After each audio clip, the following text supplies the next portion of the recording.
그러므로 내가 이것을 말하며 주 안에서 증언하노니 이제부터 너희는 이방인이 그 마음에 허망한 것으로 행함같이 행하지 말라. 그들의 총명이 어두워지고 그들 가운데 있는 무지함과 그들의 마음이 굳어짐으로 말미암아 하나님의 생명에서 떠나 있도다. 그들이 감각 없는 자 되어 자신을 방탕에 방임하여 모든 더러운 것을 욕심으로 행하되 오직 너희는 그리스도를 그같이 배우지 아니하였느니라. 아멘. 우리 잠시 기도하겠습니다. 하나님 아버지, 너무나 감사합니다. 우리를 십자가의 은혜로 구원시켜 주신 하나님께서 이 시간도 하나님의 뜻 앞에, 그 말씀 앞에 겸허히 설 수 있는 믿음과 마음을 주셔서 감사합니다. 주의 시간 선포되는 말씀이 하나님의 말씀이 될 수 있게 성령님 조명하여 주시고, 그 말씀이 온전히 우리 귀한 성도들의 마음과 또한 그 귀에 들릴 수 있도록 아버지 하나님께서 역사하여 주시옵소서.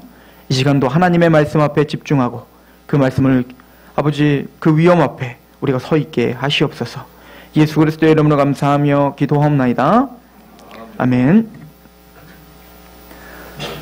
오늘 우리가 봉독한 본문은 우리 교회에서 기초교리를 가르칠 때 첫 번째 시간에 제가 굉장히 강조하면서 또 우리가 상고하는 말씀 중에 하나입니다. 그러므로 내가 이것을 말하며 주 안에서 증언하노니 이제부터 너희는 이방인이 그 마음에 허망한 것으로 행함같이 행하지 말라라고 합니다. 즉 사도 바울은 에베소 교회에게 편지를 보내면서 너희가 하나 되라라고 말을 했습니다. 근데 그 하나 되라라고 하신 말씀이 이제 앞으로 전진하기 위한 하나였죠. 즉 우리의 삶이 이제는 예배자적인 삶이 돼야 되고 또 세상과는 구별된 그 삶으로 우리는 힘있게 싸워 나가야 되는데 그러기 위해 우리의 삶의 어떤 방향성이 이제 정해져야 됩니다. 사도 바울은 이방인들처럼 행하지 말라는 겁니다. 여기서 말하는 이방인은 에베소 교인들이 다 이방인들이에요. 유대인들이 아니란 말입니다. 즉 너희가 살고 있는 교회 안에 있는 하나님의 백성들 말고 하나님을 알지 못하는, 복음을 알지 못하는 많은 사람들과 같이 행하지 말라라고 하는 것입니다. 그들의 가치관과 그들의 생각대로 살지 말고 너희는 구별된 사람들이니, 너희는 예수 그리스도로 말미암아 구별된 하나님의 백성들이니 빛 가운데 행하라 라고 하는 말로 이제 계속 이어져서 이야기하실 겁니다. 이방인들은 그 마음에 허망한 것으로 행한다라고 이야기를 하고 있죠. 그 허망한 것이 무엇인지를 먼저 우리가 정립해야 되는데 우리 로마서를 보면서 오늘 말씀을 좀 우리가 상고했으면 좋겠습니다. 로마서 1장입니다. 로마서 1장. 설교 시간에 말씀을 안 쳐주기로 했습니다. 이제 자기 성경을 가지고 보시기 바랍니다. 그리고 성경에 이렇게 쓰시기 바랍니다. 성경 맨 앞에 제가 20살 때 저를 성경을 가르쳐줬던 어떤 분이 계신데요. 그분이 이렇게 쓰라고 하더라고요. 성경 맨 앞에다가 성경이 깨끗하면 마음이 더럽고 성경이 더러우면 마음이 깨끗하다. 막 안 넘어가시는 분이 있죠. 막 성경을 폈는데 막 안 넘어가. 성경을 안 봤다는 얘기인 거죠. 그러니까 성경을 좀 보십시오. 우리가 설교 시간에는 이제는 말씀을 자기 성경을 갖고 오셔서 그리고 집에 가지고 가세요. 성경 여기다 놓지 마세요. 다 수고하다가 이제 어디다 버릴 거야 이제.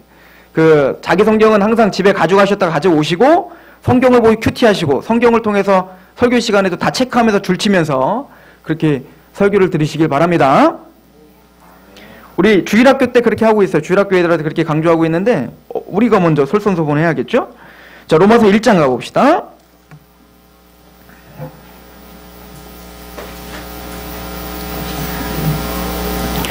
로마서 1장 18절에 보면 이렇게 사도 바울은 말을 시작합니다. 하나님의 진노가 불의로 진리를 막는 사람들의 모든 경건하지 않음과 불의에 대하여 하늘로부터 나타난다. 하나님은 진노하고 계시다는 겁니다. 하나님 지금 화가 나셨다는 겁니다. 근데 누구에게 화가 나셨냐면 불의는 바로 죄죠. 그 죄로 진리를 막는 사람들의 모든 경건하지 않음과 불의에 대하여 하늘로부터 나타났다라고 말합니다. 하나님은 불의, 즉 죄 가운데 있는 자들에 대해서 하나님이 진노하고 계시고 화가 나신다라고 말합니다. 19절에 보면 이는 하나님을 알만한 것이 그들 속에 보임이라. 하나님께서 이를 그들에게 보이셨느니라. 창세로부터 그의 보이지 아니하는 것들 곧 그의 영원하신 능력과 신성이 그가 만드신 만물에 분명히 보여 알려졌나니 그러므로 그들이 핑계하지 못할지니라 라고 말해요. 왜냐하면 많은 사람들은 하나님 앞에 섰을 때, 죽어서 하나님 앞에 섰을 때 분명히 핑계할 거라는 거죠. 뭐라고 핑계할까요? 나 하나님 보지 못했습니다. 나 하나님 듣지 못했습니다. 만약에 하나님이 살아계신 걸 내가 알고 있었다면 난 반드시 하나님께 예배드렸을 것이고 하나님을 경배했을 것입니다 라는 핑계를 댈 거라는 거예요. 근데 성경은 뭐라고 하냐면 너희들이 핑계하지 못할 거라는 겁니다. 왜냐하면 다시 19절을 보시면 이는 하나님을 알만한 것이 그들 속에 보이기 때문에 그렇습니다. 모든 창조물을 통해서 또 우주를 통해서 또 살아가는 모든 형편과 상황을 통해서 하나님은 하나님을 알만한 것, 하나님을 인정할 수밖에 없는 것들을 또 인정할 수밖에 없는 그런 본성을 모든 사람들 안에 다 넣어줬다라고 이야기를 하죠. 이것을 우리는 뭐라고 하냐면 영적이다라고 표현한 거예요. 영성이라고 표현하는 거예요. 하나님은요, 우리 인간을 창조하실 때 다른 피조물과는 다르게 창조하셨습니다. 다른 피조물과는 다르게 우리를 창조하실 때 하나님의 형상대로 창조하셨다라고 우리에게 이야기를 하시죠. 그래서 창세기 1장 27절에 가시면 하나님이 자기 형상 곧 하나님의 형상대로 사람을 창조하시되 남자와 여자를 창조하시고 또 하나님이 그들에게 복을 주시며 하나님 그들에게 이르시되 생육하고 번성하고 땅에 충만하고 정복하고 다스려 라고 하나님 복을 주셨단 말입니다. 그러니까 하나님은 우리 인간을 창조하셨을 때 다른 피조물과 다르게 무엇으로 창조했다고요? 하나님의 형상으로 창조했단 말입니다. 하나님의 형상이 뭘까요? 그 쩔렘이라고 하는 단어는 하나님의 동상, 하나님의 형상, 모양이라는 뜻인 거예요. 그러니까 피조 세계들은요, 모든 피조는 원래 하나님의 형상인 인간을 바라보면 누구를 바라보게 돼 있는 거예요? 누구처럼 보는 겁니까? 하나님처럼 보게 돼 있었다는 거예요. 하나님을 반영하게 돼 있었단 말입니다. 그러니까 모든 피조 세계는 원래 하나님에게 굽복하듯 누구에게 굽복하게 돼 있었죠? 인간에게, 하나님의 형상이 왕권을 갖고 있는 인간에게 굽복하게 돼 있었단 말이에요. 그러니까 오늘날 우리가 개가 우리를 물고 막 고양이가 우리를 핥히고 하잖아요. 이건 말도 안 되는 일이거든요. 사자가 우리에게 덤비고, 이건 뭐냐면 우리가 이미 하나님의 그 형상이 깨져버린 겁니다. 뭔가 왜곡되어 있다는 거예요. 그 나중에 이사야서에 보면 새하늘과 새 땅에 대한 기록이 나오는데요. 거기 보면 새하늘과 새 땅을 이렇게 아름답게 표현했죠. 이제는 짐승들이 서로 막 그 야수들이나 아니면 그 가축들이나 같이 막 놀고 어린아이가 막 뭐 우리 찬양도 하잖아요. 주일학교 때 불렀던 찬양 기억나세요? 독사굴에 막 아이들 손 놓고 막 사자와 뒹굴르고 막, 이게 지금 동화를 이야기하는 게 아니라 정말 새하늘과 새 땅, 하나님의 통치가 다시 회복된 그때에는 하나님의 백성들이 온전한 하나님의 형상을 회복하고 그 하나님의 왕권과 통치권이 다시 회복된다라고 하는 얘기인 거예요. 그런데 우리는 그 하나님의 왕권, 또 하나님이 우리에게 주신 그 왕권과 통치권, 또 하나님의 형상이 지금 파괴됐다는 겁니다. 뭘로 말미암아? 죄 때문에 그랬다라고 성경은 가르쳐주고 있는 거죠. 그래서 이제 로마서 3장 23절에는 모든 사람이 죄를 범하였음에 하나님의 영광에 이르지 못했다. 즉 하나님의 형상에서 우리는 깨졌다는 거예요. 하나님의 형상이 왜곡되고 고장났다라고 표현한 겁니다. 자, 그럼 다시 한번 생각해 봅시다. 하나님의 형상이 뭘까요? 팔다리 있고 코, 눈, 입 있는 이런 직립보행, 이것이 하나님의 형상일까요? 아니에요. 우리 요한복음 4장에 보시면 하나님은 영이시니 예배하는 자가 신령과 진정으로 예배할지니라 라고 말합니다. 하나님은 뭐라고요? 영이십니다. 그래서 하나님은 영이시기 때문에 우리 인간을 만드실 때 영적 존재로 만드신 거예요. 자, 영이 하는 역할이 뭘까요? 영은 보여지는 세계, 감각적인 세계가 전부가 아니라 보이지 않는 어떤 세계도 인지할 수 있고 그것을 느낄 수 있으며 그 조물주를 찾고 영혼을 바라볼 수 있는 게 바로 영인 거예요. 즉 우리는 영으로 예배해야 되는 거죠. 그냥 단순히 형식이 예배가 아니라 그 영으로 하나님과 소통하는 예배를 참다운 예배라고 이야기한단 말입니다. 근데 그 영이, 하나님이 영이시기 때문에 우리를 영으로 만드시고, 그리고 하나님의 영과 우리 영이 지금 연합하여 하나님과 지금 하나 되고 하나님과 연합된 영이었다는 거예요. 이게 뭐냐면 아담이 타락하기 전의 모습이었다는 거죠. 또 하나는 하나님의 형상에는, 또 하나 내적 형상에는 인격이라는 것이 있습니다. 많이 들어보셨죠? 저랑 성경 공부를 하신 분들은 다 아실 거예요. 그죠? 인격. 자, 인격은 세 가지 요소가 있죠. 지, 정, 의인 거죠. 생각할 수 있는 것, 내가 마음으로 사랑하고 미워하고 또 싫어하기도 하는 어떤 마음이 있는 거, 감정이 있는 거, 그리고 뭐가 있죠? 의지가 있는 거죠. 자유의지라고 하죠. 이거는 하나님이 인간에게 주신 독특한 하나님의 형상 중에 하나입니다. 하나님이 인격이시기 때문에 그런 거죠. 자, 그런 것처럼 죽어있는 시체를 보고 우리는 인격이라고 말하지 않습니다. 그러나 살아있는 우리를 보고 뭐라고 하는 거예요? 인격적이다라고 이야기하는 것이죠. 그래서 하나님과 영적으로 연합되어 있는 상태였을 때는, 아담이 타락하기 전에, 우리 인간이 타락하기 전에는 하나님의 영광의 자리에 있었다. 즉 하나님이란 얘기가 아닌 거예요. 하나님이 주신 그 복이 온전히 우리에게 있었을 때에는 하나님과 영적인 연합을 하고, 그러니까 생각이 어떨까요? 지가 어떨까요? 하나님을 아는 겁니다. 하나님을 아는 지식으로 가득 채워지는 겁니다.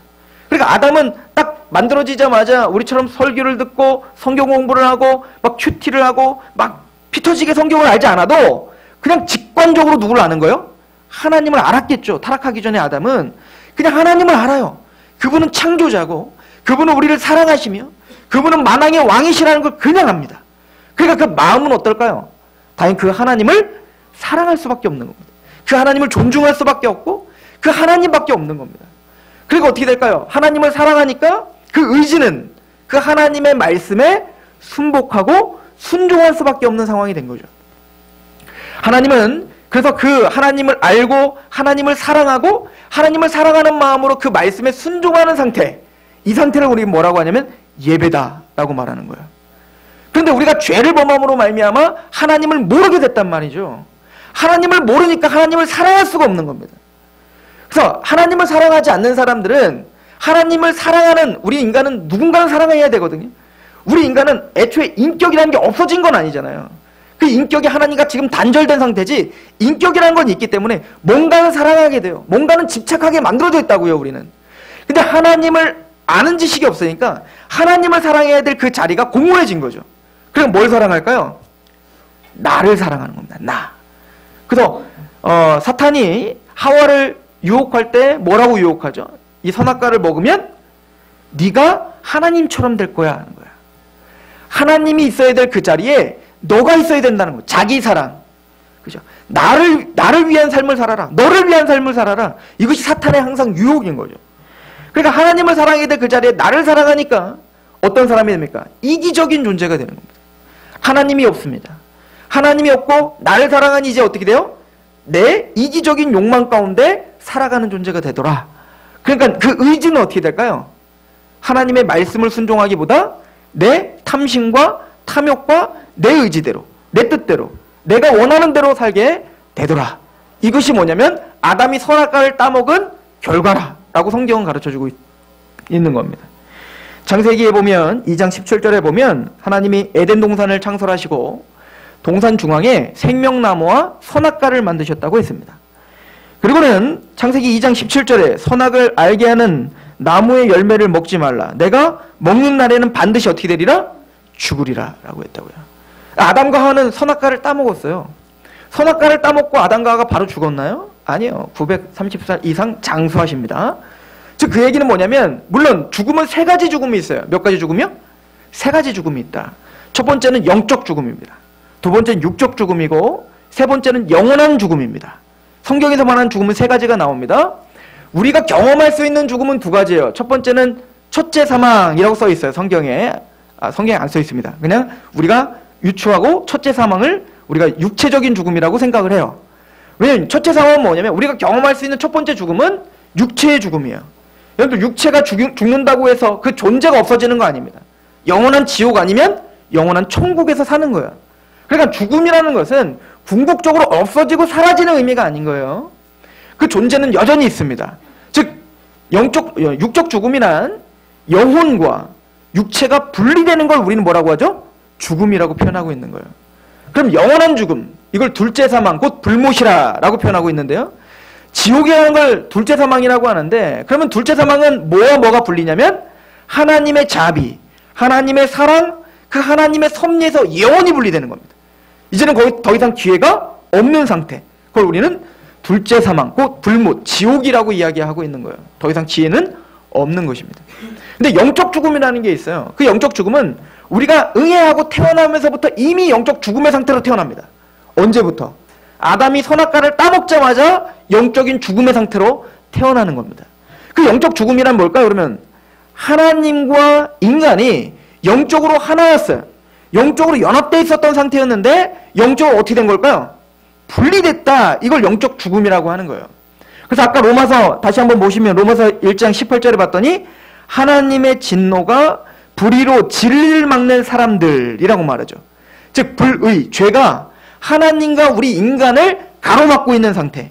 그 죄가 하나님은 계속 진리를 보여주고 하나님을 보여주고 하나님을 알도록 계속 우리에게 계시를 보여주시는데 그 죄가, 우리 안에 있는 죄가 하나님과 우리 사이를 가로막고 있는 상태. 이 상태를 뭐라고요? 영적 죽음의 상태다라고 이야기를 하는 거예요. 따라오시죠? 고린도후서 4장 4절에 이런 말씀이 있어요. 이 세상 신이 믿지 아니하는 자들의 마음을 혼미하게 하여 그리스도의 영광의 복음의 광채가 비치지 못하게 함이니. 즉 죄로 죽어있다는 얘기는 이 세상 신, 즉 사단의 권세가 그 모든 사람들의 마음을 어떻게 하고 있다고요? 혼미하게 하고 있어서 하나님과 인간 사이에 가로막고 있더라는 겁니다. 그래서 이 세상 신이 믿지 아니하는 자들의 마음을 혼미하게 하여 그리스도의 영광의 복음의 광채가 비치지 못하게 하는 거예요. 그래서 여러분들이 밖에 나가서 예수님을 전하면, 하나님을 전하면 믿는 게 쉬워요? 안 믿는 게 쉬워요? 안 믿는 게 쉬운 것뿐만 아니라 당연한 겁니다. 당연히 안 믿는 거예요. 예수님을 전했더니 안 믿어요. 화내지 마세요. 원래 안 믿는 겁니다. 믿을 수가 없는 거예요. 여러분들이 이상한 겁니다. 이 세상 신이, 사탄이, 또 죄가 가로막고 있기 때문에 절대 그것을 인간의 노력과 인간의 지혜와 그 어떤 것으로도 그 사단과 죄의 것을 깨부실 수가 없는 겁니다. 그래서 하나님의 은혜가 필요한 거예요. 성령님의 은혜와 복음의 능력이 있어야 그 사단의 권세와 죄가 부셔지고 우리 안에 하나님이 보여주는 역사가 일어나는 거고, 그걸 우리는 은혜라고 표현하고 있는 거예요. 여러분들이 하나님을 믿고 계십니까? 복음을 감격하고 계세요? 여러분들 기적을 경험한 거예요.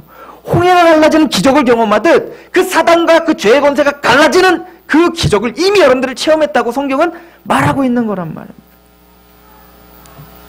항상 말씀드리지만 이때는 막 아멘 하셔야 되는 거예요. 원래 막 미리암이 막 소고를 치면서 막 춤을 추면서 홍해가 갈라졌다고 막 찬양한 것처럼 사실은 예수님 십자가에서 그 몸이 쪼개짐으로 우리의 그 죄와 사단의 권세가 쪼개져 예수님의 그 은혜와 하나님의 그 권세가 여러분들에게 임하여 하나님을 바라보고 십자가를 바라보고 거부하면 안 하시잖아요. 그 은혜가 있는 거라니까요.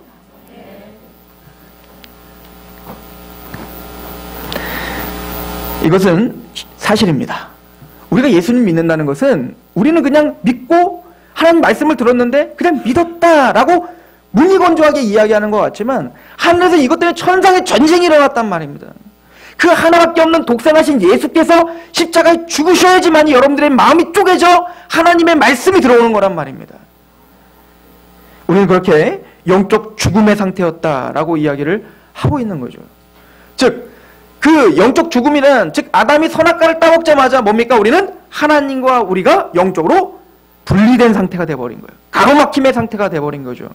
그러니까 우리의 모든 생각이 어떨까요?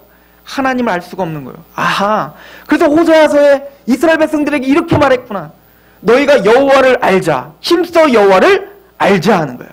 너희가 하나님을 아는 지식이 없으므로 망하는도다 하는 거예요. 영생은 참 하나님과 그의 아들을 아는 것이라.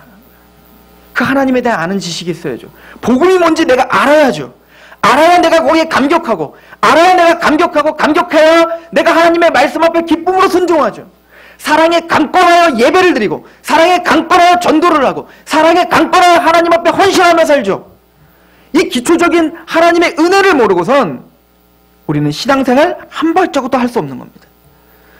오늘 말씀을 얼마나 기가 막히게 말하고 있는지 보십시오. 로마서 1장 다시 한번 보시면 21절을 한번 보세요. 그래서 하나님을 알되 하나님을 영화롭게도 아니하며 감사하지도 아니하고 오히려 그 생각이 허망하여지며 미련한 마음이 어두워졌다. 자, 보십시오.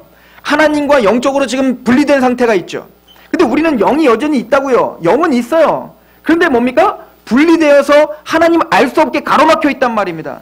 그러니까 영이 있으니까 어떤 게 있을까요? 보여지는 세계가 전부가 아니라 보이지 않는 뭐가 있겠구나라고 하는 갈망함은 있을 거 아닙니까? 왜? 영이 있으니까.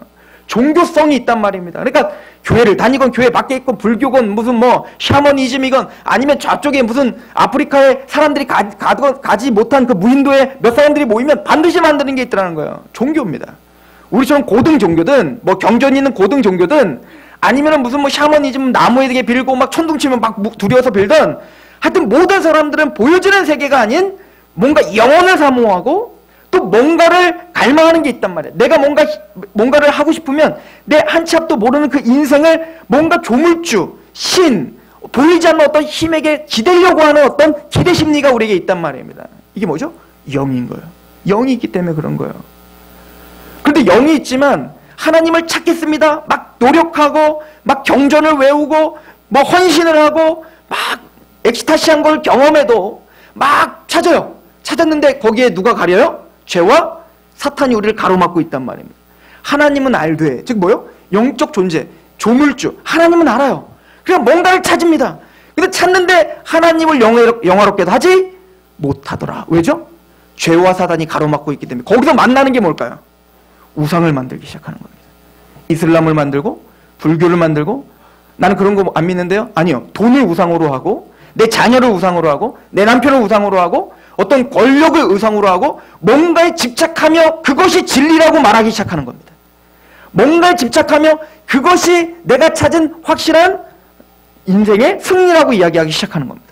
그걸 뭐라고 하냐면 모든 것 다 하나님이 아닌 그 모든 것을 다 뭐라고 하냐면 우상이라고 표현하고 있는 겁니다. 다시 한번 봅시다. 21절 하나님을 알되, 그래서 하나님은 압니다. 그러나 하나님을 영화롭게도 아니하며 감사하지도 아니하고 오히려 그 생각이 허망하여지며 미련한 마음이 어두워졌어요. 허망하여졌습니다. 참된 진리를 알지 못합니다. 그래서 22절 같이 한번 읽어볼까요? 시작. 스스로 지혜 있다 하나 어리석게 되어 스스로 지혜 있다 하죠. 난 내 주먹을 믿어. 그런 거 없어도 돼. 나는 열심히 해서 자수성가했지. 나는 이렇게 해서 찾았지. 나는 진리를 찾았지. 난 지혜의 모든 걸 알지. 그러나 하나님이 보시기엔 얼마나 우준해 보이시겠냔 말이에요. 얼마나 답답하게 보이겠냔 말입니다. 결론은 뭡니까? 23절 시작. 썩어지지 아니하는 하나님의 영광을 썩어질 사람과 새와 짐승과 기어다니는 동물 모양의 우상으로 바꾸었느니라. 썩어지지 않은 하나님의 영광을 그래서 뭘로 바꿔요? 썩어질 사람, 새, 짐승, 기어다니는 동물 모양의 뭘로 바꿉니까? 우상을 만들더라. 그래서 우상 숭배자들이 되더라. 하나님을 영화롭게도 못하고 감사하지도 못하고 우상 숭배자가 됩니다. 하나님은 죄를 범한다고 하여 지금 당장 지옥불에 던지지 않습니다. 손이 범죄한다고 손을 잘라버리시지 않습니다. 하나님 내버려 두십니다. 내버려 두시니까 인간들은 어떻게 할까요? 하나님의 인내하심을 모독하죠. 하나님의 인자하심과 기다려주심을 멸시하죠. 24절 보세요. 그러므로 하나님께서 그들을 마음의 정욕대로 더러움에 내버려 두사 그들의 몸을 서로 욕되게 하게 하셨으니 이는 그들이 하나님의 진리를 거짓 것으로 바꾸어 피조물을 조물주보다 더 경배하고 섬김이라. 주는 곧 영원히 찬송하실 이루다. 아멘. 하나님은 마땅히 찬양받아야 될 인데 그 죄와 사단의 권세가 그를 가로막고 있으니 마땅히 찬양받아야 될 그 하나님께 돌려야 될 그 영광을 돌리지 못하는 존재가 되더라 라고 이야기를 합니다. 그러니 28절부터 보세요. 저는 이 사도 바울이요, 이걸 기록할 때 얼마나 기가 막히게 인간의 그 본성을 다 꿰뚫고 있는지 감격할 때가 많습니다. 28절 같이 한번 읽어봅시다. 시작. 또한 그들이 마음에 하나님 두기를 싫어하매 하나님께서 그들을 그 상실한 마음대로 내버려 두사 합당하지 못한 일을 하게 하셨다. 첫 번째 뭐죠? 하나님을 두기를 싫어하게 됐죠. 죄인된 허망한 이방인들의 허망한 일을 행하지 말라. 첫 번째 뭐죠? 하나님을 마음에 두기를 싫어합니다. 하나님이 오는 것이 불편한 거예요. 내 마음대로 해야 되는데 하나님 원하는 게 너무 많아 보이는 겁니다. 꼭 사탄이 하와에게 꼬시는 것처럼 야, 너 그거 따먹으면 네가 하나님처럼 지혜롭게 될까 봐 하나님이 겁나서 그래. 즉 하나님이 그렇게 율법을 주시고 말씀을 주신 거 예배를 드리라고 하고 뭐 하나님 앞에 나가라고 하고 또 거룩한 삶을 구별된 삶 귀찮잖아. 야, 너의 행복을 뺏어가고 싶으신 거야. 하나님은 너의 재미를 뺏어가고 싶은 거란 말이야. 이게 사탄이 아담과 하와에게 꼬셨던 그 유혹이며 오늘 우리에게도 하는 유혹인 거예요. 하나님을 마음에 두기를 싫어합니다. 그럼 어떻게 될까요? 하나님은 상실한 마음대로 내버려 두십니다. 그럼 어떻게 될까요? 29절. 곧 모든 불의, 추악, 탐욕, 악의가 가득한 자요. 첫 번째, 그 죄는 우리 안에 가득하게 뭔가 역동적으로 역사하는 겁니다. 하나님을 떠난 그 사람들에게는 첫 번째는 악의와 불의와 추억과 탐욕을 가득하게 하죠. 여러분들 누구를 생각하시면 되냐면 가인을 생각하시면 돼요. 아담과 하와가 타락한 이후에 가인이 어떻게 하죠? 맨 처음에 하나님과의 뭐가 깨져버려요? 관계가 깨져. 하나님의 예배가 깨져버리죠. 하나님을 영화롭게 찬양하지 못하게 됩니다. 그리고 난 다음에 누구와의 관계가 깨져버리죠? 아벨, 형제와의 관계가 깨져버리더라는 거죠. 그래서 사실은 하나님 앞에 제사를 드렸는데 제사를 하나님 받지 않았어요. 그러면 누가 회개해야 됩니까? 하나님이 회개해야 돼요? 가인이 회개해야 돼요? 당연히 가인이 회개해야죠. 근데 가인은 얼굴색이 변하고 삐져버립니다. 이 얘기는 뭐죠? 하나님이 잘못했다는 겁니다. 선악의 판단 기준이 누구에게 있다는 거야? 하나님이 아니라 나에게 있다는 거야. 내 감정, 내 마음에 좋은 게 진리인 거예요. 내가 지금 행복한 게 진리라고요. 이거 많이 들어본 얘기 아니에요? 지금 현대 사람들이 지금 허망한 대로 말하고 있는 겁니다. 내가 좋은 게 진리라는 거죠. 그럼 어떻게 됩니까? 그 마음의 탐욕과 탐심은 밖으로 돌출하더라는 것입니다. 그래서 그 다음은 시기, 살인, 분쟁, 사기, 악독이 가득한 자요. 뭐죠? 이제는 상대방을 향해서 그게 분출하는 것. 미움이 생기고 탐심이 생기고 그를 죽이기까지 하는 겁니다. 그래서 가인은 이 죄성이 밖으로 돌출하여 뭡니까? 미워할 뿐만 아니라 살인하더라. 그죠? 그래서 이런 이기적인 죄인들끼리 사니 가정에서 뭐가 생겨요? 싸움이 벌어지는 겁니다. 부부싸움이 생기는 거예요. 자녀와 부모 간의 싸움이 생기는 거죠. 이런 가정들끼리 마을을 모아앉으니 뭐가 생겨요? 님비 현상 같은 그런 갈등들이 생기는 겁니다. 그죠? 평택에 당신이 땅을 뺏겼네, 안 뺏겼네, 뭐 이런 싸움들. 터미널로 옮기네, 안 옮기네 싸움들. 이런 싸움들이 왜 일어나는 거죠? 다 자기 이익 때문이에요. 가만히 따지고 보면 다 공익을 위해서 아니요? 다 자기를 위한 거예요. 자기 이익이 공익이에요. 이게 인간들의 탐욕이란 말입니다. 저는 다를까요? 저도 똑같죠. 또 그런 사람들끼리 나라를 만드니 뭐가 생길까요? 전쟁이라는 게 벌어지는 겁니다. 그래서 하나님은 그 모든 전쟁과 역사 속에서 끊임없이 이루어지는 이런 참담한 일들이 다 이런 죄의 본성 때문이다라고 정확하게 보고 있는 거죠. 그러면 뭡니까? 수근수근하는 자요. 이제는 내 개인적으로 이 사람이 미우면 그걸로 끝나지 않아요. 절대 사람은. 내 편을 만들어야 돼요. 수근수근합니다. 이제 이 사람을 왕따시키기 위해 어떻게 돼요? 다른 사람을 빨리 포섭하여 당짓기를 하죠. 그죠? 회사를 다녀보세요. 특히 여자들끼리 있는 곳을 한번 가보세요. 막 서로 막 당짓기하고 막 서로 싸우고 헐뜯고 막 제 편하면 남자들 죽어요. 그 중간에서 그러면 막 이 편에 들어라 저 편에 들어라. 이게 사실 근데 교회 안에도 있더라는 게 이게 고린도 교회였죠. 난 아볼로파요. 나는 게바파요. 그러니까 이 유혹이 얼마나 강하게 침투해 들어오냔 말입니다. 세상은 그렇다고 쳐도 교회 안에서도 이 유혹 가운데 허망한 것 가운데 그렇게 아무런 비판 능력 없이 교회가 그렇게 운영되고 있더라는 거죠. 초대교회조차도. 32절 그들이 이 같은 일을 행하는 자를 사형에 해당한다고 하나님께서 정하심을 알고도 자기들만 행할 뿐 아니라 또한 그런 일을 행하는 자들을 어떻게 해요? 옳다 하느니라. 그죠? 지금 현실이 그렇잖아요. 하나님이 분명히 죄다라고 말하지만 인권입니다라고 하는 마음으로 하나님의 말씀을 서로서로 옳다해요. 하나님의 말씀대로 선포하는 교회를 이제 고리타분한 것으로 치부해버립니다. 이것이 허망한 것이야. 이방인의 허망한 것을 행하지 말라. 그래서 사도 바울은 로마서 12장에 그러므로 너희를 이제는 너희 몸을 거룩한 산제물로 드려라. 예배자의 삶을 살아라. 라고 하고 뭐라고 하죠? 이 세상의 풍조를 따르지 말고 이방인의 허망한 것으로 따르지 말고 아무런 비판 능력 없이 그 죄된 이기적인 욕망 가운데 살고 있는 그 가치관을 벗어버리고 이제는 하나님의 선하시고 온전하신 뜻이 무엇인가 분별하라. 하나님의 말씀이 너희를 지배하도록 하라. 그 말씀의 기준으로 살도록 하라. 이것이 성경의 기록이죠. 자, 이 말씀을 가지고 오늘 본문을 보세요. 얼마나 기가 막히게 사도 바울이 동일한 이야기를 하고 있는가? 에베소서 4장 다시 한번 가봅시다.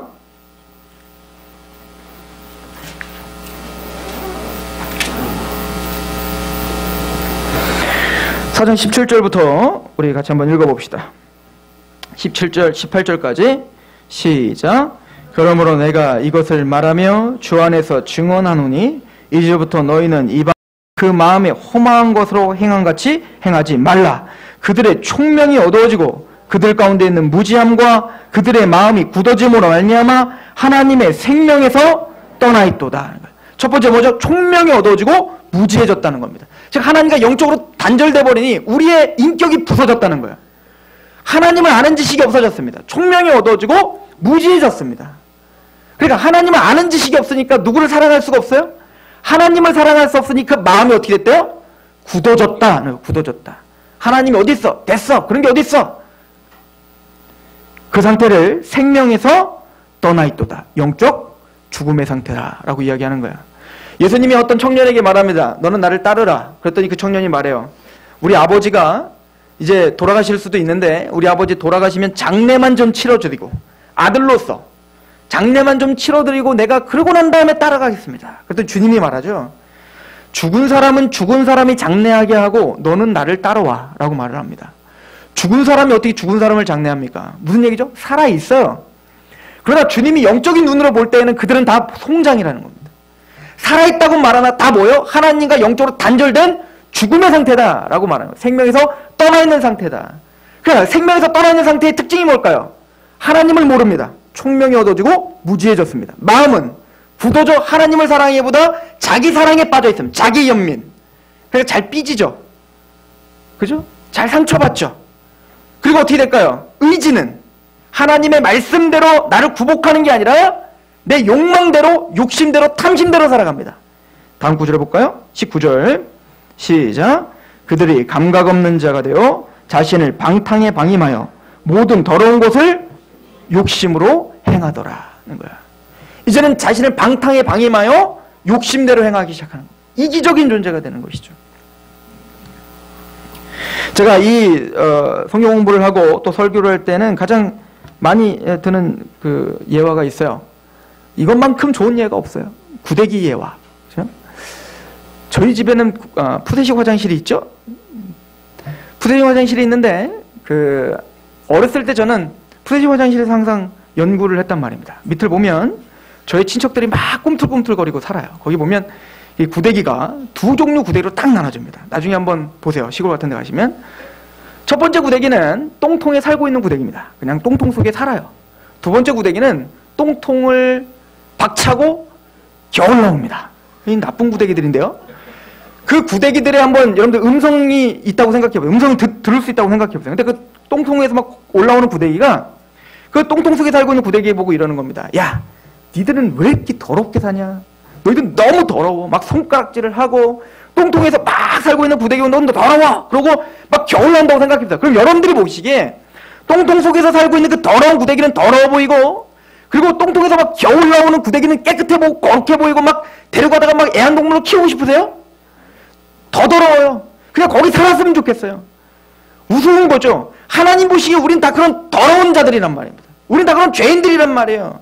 만물보다 심히 부패한 게 사람의 마음이라. 그러나 누가 능히 이를 알려만. 우리는 그렇게 부패하고 하나님 앞에 허망한 자들인데 우리는 서로 어떻게 하는 거예요? 그 겨울나는 구데기처럼 나보다 조금 못한 사람들을 보면 비판하기 좋은 겁니다. 주님은 말합니다. 비판하지 말라는 거예요. 너의 들보를 빼고 남의 티를 빼지 말라는 것입니다. 왜죠? 우리는 주님 앞에 모두가 탐욕스럽고 탐심, 험한 가운데 있는 자들이라는 겁니다. 이걸 알고 있는 게 기독교인이에요. 그래서 성장하면 성장할수록 이 사실을 너무나 잘 알아. 나보다 남을 낮게 여기며 그리스도의 마음을 품습니다. 어떤 마음? 겸손한 마음을 품는다는 거죠. 이게 그리스도인의 성장의 토대입니다. 한번 생각해 봅시다. 조나단 에드워즈가 1차 대각성 부흥을 일으켰을 때 한 몇백 명, 몇천 명을 한 번에 회심시켰던 중요한 설교 하나가 있었습니다. 하나님의 진노의 손에 붙들림 받은 죄인들이라고 하는 거야. 자, 이렇게 생각해 보십시오. 그 더러운 똥통 속에 있었던 그 구데기가, 그것도 이만한 구데기가 있나? 이런 게? 이만한 구데기가 여러분들 손에 있다고 생각해 봅시다. 여러분들 손에 딱 눈을 떠봤더니 여러분 손에 이만한 구데기가 똥도 막 엄청 묻은 구데기가 여기 서 있는 거예요. 근데 그 밑에는 활활 타오르는 불이 있단 말입니다. 어떻게 하실래요? 당장 거기에 집어 던지고 싶지 않겠어요? 소리를 지르며 혐오스러워서 우리가 모두가 다 하나님 앞에 그런 존재들이라는 것입니다. 하나님이 우리를 그 진노의 손에 붙들고 있는데 그 구데기가 겨울 나오면서 왜 하나님은 이럽니까? 하나님이 어디 있어? 라고 하나님을 조롱하듯 우리는 그런 하나님의 진노의 손에 있으면서도 그 죄와 사단의 권세에 가로막혀 하나님을 알지 못하고 하나님을 멸시하고 하나님을 조롱하고 있더라라고 하는 것이죠. 하나님은 지금 인내하고 계시는 거죠. 그 손을 당장 털어버리고 싶지만 인내하고 계시는 겁니다. 세상 사람들은 그런 허망한 것으로 행하고 있다는 거예요. 허망하게 탐심을 쫓아 산다는 것입니다. 하나님의 위험 있는 말씀을 겨울이 여긴다는 것입니다. 그러나 너희는 그렇게 하지 말라. 이게 사도 바울의 이야기입니다. 오늘 본문을 다시 한번 가보십시오. 18절에 그들의 총명이 어두워지고 그들 가운데 있는 무지함과 그들의 마음이 굳어짐으로 말미암아 하나님의 생명에서 떠나 있도다. 그들이 감각 없는 자가 되어 자신을 방탕에 방임하여 모든 더러운 것을 욕심으로 행하되. 20절 같이 읽어봅시다. 시작. 오직 너희는 그리스도를 그같이 배우지 아니하였느니라. 우리는 예수님을 정말 믿고 있다면 그 이방인의 허망한 것과 같이 예수님을 배우지 않았습니다. 우리가 정말로 에베소서에 말한 것처럼 성부 하나님, 성자 하나님, 성령 하나님이 우리에게 역사하셔서 계획하시고 인쳐주시고 그 십자가의 구속으로 구원을 주셨다면, 그래서 그 죄와 사단의 권세가 쫓겨나고 그 영적으로 하나님과 영광스러운 연합이 이루어졌다면 우리는 그렇게 행하지 않습니다. 아니, 그렇게 행할 수도 있지만 그렇게 행하는 우리의 마음은 하나님 앞에 죄스러움과 미안함과 또 하나님 앞에 그 사랑에 감격한 그 은혜가 충만할 것입니다. 사도 바울이 이렇게 이야기를 해요. 우리 그 고린도전서 2장을 한번 보시겠습니까? 고린도전서 2장.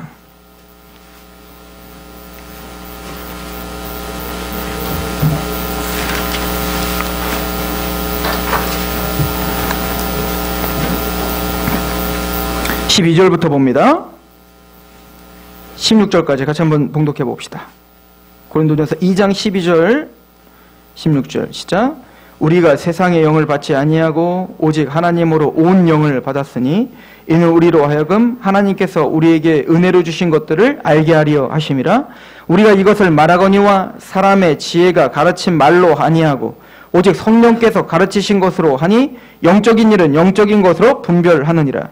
육에 속한 사람은 하나님의 성령의 일들을 받지 아니하나니 이는 그들이 그들에게 어리석게 보이며 또 그는 그것들을 알 수도 없나니 그러한 일은 영적으로 분별되기 때문이라.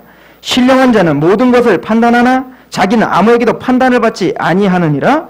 누가 주의 마음을 알아서 주를 가르치겠느냐. 그러나 우리가 그리스도의 마음을 가졌느니라. 신령한 것은 신령한 것으로 분별합니다. 육적인 사람들은, 육에 속한 허망한 가운데 있는 사람들은 죄와 사단의 권세 때문에 아무리 복음을 알려줘도 알 수가 없다. 그러나 성령님의 역사로 우리는 뭡니까? 그 주님을 바라보는 자가 됐다라고 하는 것입니다. 그럼 뭐가 다를까요? 어떤 삶의 방식으로 우리는 바뀌었을까요? 우리 고린도 후서를 보세요. 고린도 후서 5장.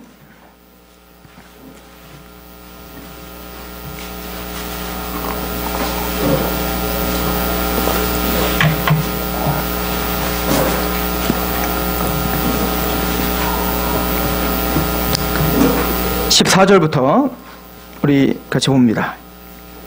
14절, 13절부터 고린도 후서 5장입니다. 5장 13절부터 시작. 우리가 만일 미쳤어도 하나님을 위한 것이요 정신이 온전하여도 너희를 위한 것이니 그리스도의 사랑이 우리를 강권하시도다. 우리가 생각하건대 한 사람이 모든 사람을 대신하여 죽었은즉 모든 사람이 죽은 것이라. 그가 모든 사람을 대신하여 죽으심은 살아있는 자들로 하여금 다시는 그들을 자신을 위하여 살지 않고 오직 그들을 대신하여 죽었다가 다시 살아나신 이를 위하여 살게 하려. 이젠 자기 자신을 위해 살지 않는 겁니다. 그 욕망에 이끌려 아무 힘없이 그 욕망과 탐심에 이끌려 살지 않는 거예요. 탐심은 우상숭배니라. 우상숭배를 부셔버리는 자들인 거예요. 이제는 우리를 사랑하사 자기 아들을 내어주신 그 십자가의 은혜 가운데서 사는 사람들이 됐다는 거예요. 이제 나를 위한 삶이 아니라 주를 위한 삶을 사는 사람들이 됐다는 거예요. 이렇게 우리는 그리스도를 배웠습니다. 다르게 배우지 않았어요. 예수 그리스도를 우리는 이렇게 배웠단 말입니다. 16절. 그러므로 우리가 이제부터는 어떤 사람도 육신을 따라 알지 아니하노라. 비록 우리가 그리스도도 육신을 따라 알았으나 이제부터는 그와 같이 알지 아니하노라. 그런즉 누구든지 그리스도 안에 있으면 새로운 피조물이라. 이전 것은 지나갔으니 보라 새 것이 되었도다. 이제는 우리는 허망한 것을 쫓는 사람들이 아니란 얘기인 거예요. 새로운 피조물이 됐어요. 거듭났다는 건 완전히 새롭게 됐다는 것입니다. 예수님은 두 가지 비유를 우리에게 하십니다. 첫 번째는 품꾼 비유인데요. 품꾼을 보니까 이른 아침에 포도원 농부가 그 주인이 품꾼을 데려옵니다. 아침 일찍 3시에, 6시에, 9시에, 11시에. 즉 우리 시간으로 하면 플러스 6시간을 하면 딱 그 시간이 나오거든요. 3시는 9시를 말해요. 오전 9시. 아마 그러니까 이른 아침은 새벽 6시쯤 될 거예요. 인력시장을 가는데 새벽 6시, 9시, 12시, 3시, 5시에 데려오는 겁니다. 근데 한 데나리온씩 약속하고 하루 종일 일한 사람한테도 한 데나리온. 마지막 5시에 온 사람을 생각해 보세요. 5시에 부름을 받았으니 어떨까요? 부름을 받으면 어때요? 가는데 20분. 또 거기서 옷 갈았는데 한 10분. 자, 설명 듣죠? 자, 이거 해야 됩니다. 10분. 자, 그러면 5시 반. 6시에 일 끝난다면 한 30분 일했다고 칩시다. 근데 그 사람 앞에는 뭐예요? 하루 종일 일한 사람과 그 사람 똑같이 됐단 말이에요. 처음 온 사람이 어떻게 했죠? 막 원망하죠. 왜 내가 이 사람과 똑같습니까? 라고 이야기를 합니다. 그때 주님이 이렇게 말합니다. 처음 된 자가 나중되고 나중된 자가 처음 된다. 이게 이해가 안 가는 거예요. 도대체 왜 그러죠? 하나님은 하나님의 일꾼을 어떤 일꾼이냐가 중요한 거예요.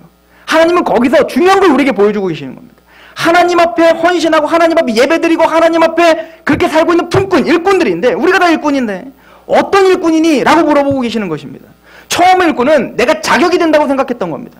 내가 일한 만큼 내가 하나님께 받는다고 생각했던 거예요. 아니야, 그거 아니라는 겁니다. 마지막 일꾼은 어떨까요? 인력시장에서 하루 종일 아무도 안 찾아주는 겁니다. 나는 세상에서 버림받았지. 나는 아무런 자격이 없지. 라고 스스로 자괴감에 빠져있는 사람일 것이었습니다. 근데 그 사람을 불러주는 거예요. 불러주는 것만으로 감사한 거예요. 내가 일할 수도 없는데 내가 필요한 존재라는 것을 알게 해준 것만으로 얼마나 감사할까요? 근데 그 사람이 마지막 갔더니 열심히 일했겠죠. 처음 온 사람한테 화장실 청소해. 그럼 뭐라고 할까요? 내가 이거 하러 왔는지 아십니까? 내가 어떤 기술이 있는데 어떤 노력이 있는데 어떻게 내가 힘이 있는데 내가 딴 데 가지. 마지막 사람에게 너 화장실 청소해. 그럼 뭐라고 할까요? 감사합니다요. 어떻게 내가 이것까지 할 수 있을까요? 너무 고맙습니다입니다. 하나님이 그거 보시겠다는 겁니다. 하나님의 일꾼이란 내가 교회를 오래 다녔네, 내가 뭘 했네가 중요한 게 한순간이라도 하나님이 일할 때 어떤 마음이 일했느냐가 중요하다는 거죠. 이것을 무익한 종의 비유를 통해서 예수님은 말씀하십니다. 너희들이 만약에 종에게 가서 하인들에게 막 밖에서 일을 하게 하고 한 다음에 그 일한 다음에 들어오면 종한테 종이 와서 주인님 나 일하고 많이 들어와서 밥상 좀 차려보십시오. 그런 종이냐 이거예요. 하인 밖에서 열심히 일하고 와서 안에서 들어오면 주인은 뭐라고 하죠?